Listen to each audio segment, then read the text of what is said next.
আপনি কি গর্ভবতী? তাহলে আজই চলে আসুন নিকটস্থ ইউনিয়ন পরিষদ কিংবা সমাজসেবা অফিসে। গর্ভবতী আবেদন করতে যে যে কাগজ লাগে আপনাদের স্টেপ বাই স্টেপ আমি বুঝিয়ে দিচ্ছি যে কি কি লাগে। প্রথমে তো আপনার স্বামী স্ত্রী ভোটার আইডি কার্ডের ফটোকপি, স্বামী স্ত্রী উভয় ভোটার আইডি কার্ডের ফটোকপি আনবেন। তারপরে এক কপি ছবি লাগবে এবং আপনার আপনি যে গর্ভবতী প্রেগনেন্সি রিপোর্ট লাগবে।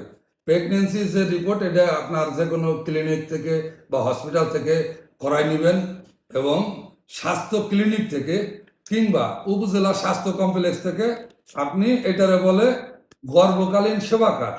এটা গর্ভকালীন সেবা কার্ড।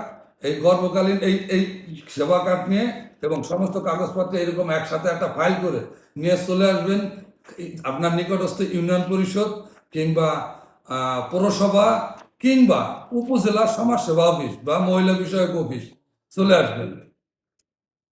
আর সবচাইতে বেশি জরুরি আপনার যেটা দরকার যে আপনার নিজের সিমে নিজের বিকাশ নগদ রকেট যেটা হোক এটা নিয়ে আসবেন। আর যদি এটা না হয় তাহলে আপনি নিয়ে আসবেন ব্যাংক অ্যাকাউন্ট নাম্বার, তাহলে আপনার গর্ভবতীর আবেদনটা করা সম্ভব।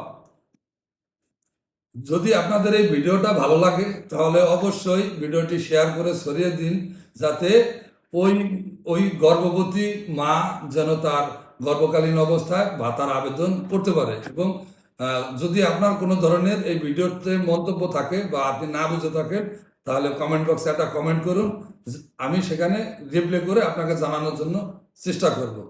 ধন্যবাদ।